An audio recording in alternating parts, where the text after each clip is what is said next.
साल 334 BCE एक नौजवान बादशाह अलेक्जेंडर द ग्रेट अपनी फौज के साथ हेलेस्पोंट क्रॉस करता है। इसके सामने पर्शियन अंपायर की पहली बड़ी रुकावट खड़ी है। द ग्रैनिक्स रिवर के किनारे पर एक दुश्मन की फौज जमा थी। मगर क्या वाकई ये सिर्फ एक आम जंग थी, या ये एक ऐसा लम्हा था जिसने मुस्तकबिल की सल्तनतों की बुनियाद रखी? जंग का आगाज कैसे हुआ? पर्शियन जनरल्स की कौन सी वार स्ट्रेटजी और टैक्टिक्स थे? और अगर तारीख का धारा किसी और से मत मुड़ जाता तो दुनिया कैसी होती? अगर इसमें सिकंदर आजम की मौत वाक़या हो जाती तो लोग उसे याद रख पाते? क्या वो आज भी द ग्रेट के नाम से जाना जाता? आइए जानते हैं।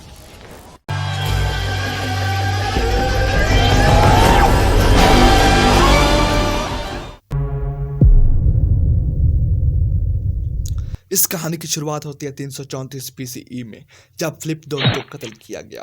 तो मैसेडोन्स के जो अंदरूनी हालात थे वो ठीक नहीं थे और बैरूनी रियासतें भी बगावत कर रही थी। सब अब मौका गनीमत जानकर आज़ादी के ख्वाब देखने लगे, यानी कि उनके छोटे छोटे जो सिटी स्टेट्स थे उनको कैप्चर किया था, जिनमें से एथेंस और थीब्स थे।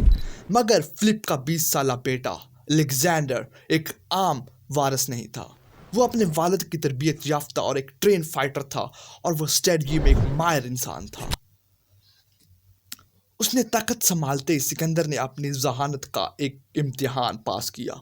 उसने सबसे पहले जितने भी रिवॉल्ट्स थे उनको कुचलना शुरू कर दिया। लास्ट वीडियो में हमने बाल्कन स्टेट्स कैंपेन की बात की थी, जहां पर उसने बाल्कन्स में नॉर्थ वाली साइड पर सारी स्टेट्स को हराया था और अपना कंट्रोल वापस बनाया था, और थीव्स को उसने मुकम्मल तबाह कर दिया। जब यूनान के सारे शहर उसके अंडर आ चुके थे तो फिर उसने अपने वालिद का एक नामुकम्मल मिशन पूरा करने का सोचा, यानी कि पर्शियन अंपायर को कैप्चर करने का। इसने अपनी फतह की तैयारियां करनी शुरू कर दी। इसने अपने बातमाद जर्नल्स को हुक्म दिया कि आप जंग की तैयारियां करें। 334 BCE में वो अपने ख्वाब लिए हेलेस्पोंट को अबूर कर गया, जहां उसका पहला इम्तिहान उसका इंतजार कर रहा था, यानी कि पर्शियन अंपायर की आर्मी, एक ग्रेट आर्मी। सबसे पहले दोनों फौजों के नंबर्स जान लेते हैं कि कितनी कितनी उनके पास आर्मी थी।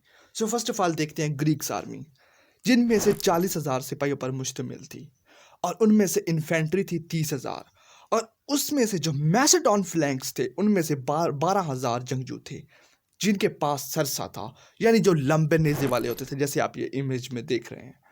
और दूसरे नंबर पर हल्की फौज होती हैं, जो कि बहुत तेज से हमला करते हैं, बहुत तेजी से, उनके पास स्पीड बहुत ज़्यादा होती है। वो 3,000 थे। हैं दूसरे अलायंस जो यूनान के थे वो भी 8,000 थे उनके पास फौजी, जिनमें से पलीटिया और दूसरे। अब बात करते हैं कैवलरी की, यानी कि घोड़सवार। 5,000 जो थे वो उनके पास थे घोड़सवार, जिनमें से सब के जो उनके साथ अलायंस थे उनके भी और थेसिलियंस के भी, सब मिलाकर ये 5,000 थे। अब बात करते हैं पर्शियंस की। पर्शियन के पास जो टोटल फौज थी वो थी 40,000, और जो उनके पास कैवलरी थी, यानी कि जो सिर्फ घोड़सवार थे, वही 15,000 थे। और जो उनके जो पर्शियन नोबल्स थे, उनके जो ट्रेन थे, उनमें से वो 10,000 से ज़्यादा थे। बाकी दूसरों के थे जो दूसरे डिफरेंट इलाकों से जमा किए गए थे। और जो इन्फेंट्री थी वो 20,000 थी, और 10,000 जो थे वो थे उनके पास यूनानी मर्सिनरीज, यानी कि जो किराए के फौजी थी, जो उन्होंने यूनान से भर्ती किए हुए थे। अब ये सारी फौज ग्रैनिक्स के किनारे पर जमा थी। अब जो तो ग्रैनिक्स था पर्शियन आर्मी की तरफ से, उनके गवर्नर स्टैप्रस, जो कि पर्शियन गवर्नर थे, क्योंकि जो अलेक्जेंडर था उसके मुकाबले में दारियस ने गवर्नर भेजा था। उसे लगा था कुछ छोटा सा है, पर्शियंस को कैप्चर करने के लिए आया है, कहाँ वो हमें कैप्चर कर पाएगा। वो थोड़े से अपने फौजों के साथ उसको भेज देता, वो फुल माइटी ताकत इस्तेमाल नहीं करता। अब ग्रैनिक्स के किनारे पर्शियन फौज पहले ही एक दफाई तरतीब में खड़ी थी।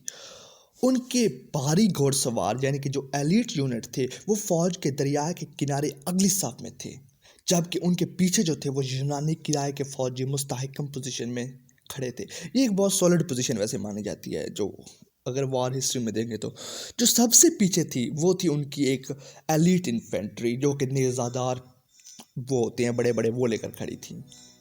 जबकि जो अब अगर देखें मैसेडोनियन आर्मी, वो अपनी रवायती तरतीब अपनाई हुई थी। अलेक्जेंडर खुद जो थे वो राइट बाजू की कमान कर रहे थे, यानी कि जो कैवलरी थी उसकी, और लेफ्ट में उनके कर रहे थे जनरल पैरामोनियन। अब ये दोनों की पोजीशन थी। अब जो अलेक्जेंडर है वो अपनी आर्मी को ऑर्डर देता है कि आप थोड़ा सा ना आगे मूव करें, दरिया को क्रॉस करने की कोशिश करें। जैसे ही मैसेडोनियन आर्मी दरिया अबूर करने की कोशिश करने लगी तो पर्शियन घोड़सवारों ने मौका देखते ही भरपूर हमला किया। दरिया में उतरते ही मैसेडोनियन फौज पर भारी हथियारों से लैस सवारों ने जोरदार वार किए, जिसके बायस मैसेडोनियन को शदीद मुजामत का सामना करना पड़ा। इसी दौरान पर्शियन के एक किले से भी मैसेडोनियन फौज पर तीर बरसाने का अमल जारी था, जिसकी वजह से इब्तदाई हमला तो नाकाम होता हुआ नजर आ रहा था। अब जो था ना अलेक्जेंडर, उसको थोड़ा सा रिट्रीट करना पड़ा था। ये थोड़ा सा जो होता है ना वो टेक्निकल विक्ट्री के लिए रिट्रीट होता है, तो उन्होंने वो रिट्रीट किया। अब इसके बाद अलेक्जेंडर ने अपने दाएं बाजुओं पर मौजूद भारी घोड़सवार जो उसके पास जो एलईडी यूनिट थी, उसने उसको कहा कि तेज रफ्तार से इन पर्शियन के मरकज में यानी कि जो सेंटर है वाला फ्लैंक से उस पर हमला करें। तो ऐसे ही हुआ। जैसे मैसेडोनियन घोड़सवारों ने पर्शियन के जो टॉप एलीट सवार थे उनको निशाना बनाया, तो दुश्मन के जो फ्लैंक्स थे वो उसमें अफरा तफरी मच गई। मतलब वो आपस में मिक्स होने लग गए, टूट गया। क्यों ना कि जो उनका मेन लीडर थे वो भी उसी जो क्यादत थी वहाँ पर ही खड़े थे, यानी कि उसी फ्लैंक्स में खड़े थे। तो अब ये हमला गैर मुतवक्का था। उनको नहीं एक्सपेक्ट कर रहा था कि सीधा हमारी लीडरशिप पर, यानी कि जैसे वो चेस में होता है ना किंग को चेकमेट करना, ऐसे वो सीधा वो हमारे गवर्नर को चेकमेट करने जा रहे हैं। अब इस हमले के बायस जो थे ना वो फारस थोड़ा पीछे हटने लगे। जैसे ही अलेक्जेंडर ने अपने राइट फ्लैंक से हमला किया उनके सेंटर पर, अब जो पीछे बचे थे इन्फेंट्री और एलिट्स कैवेलरी यूनानी, वो भी अब आगे पहुंच गए। उन्होंने भी जल्दी से दरिया को अबूर किया और हमला शुरू कर दिया। अब जो अलेक्जेंडर था वो थोड़ा घेरे में आ चुका था। एक पर्शियन जनरल मैथिडाइटस जो कि एक दारियस का रिश्तेदार भी था, उसने अपने कल्हाड़ी से अलेक्जेंडर द ग्रेट के सर पे वार किया। अब हेलमेट की वजह से उनका सर बच गया, लेकिन इतने में क्लाइड्स द ब्लैक ने उस मैथिडाइटस को मार दिया वहीं से तलवार से वार करके। अब जब मैथिडाइटस मरा तो उसके जनरल्स था वो बेहतरीन पर्शियन में, अब पर्शियन में भी हलचल मच गई। यार ये क्या हुआ, क्योंकि अब जो उनका किंग है वो चेक में था।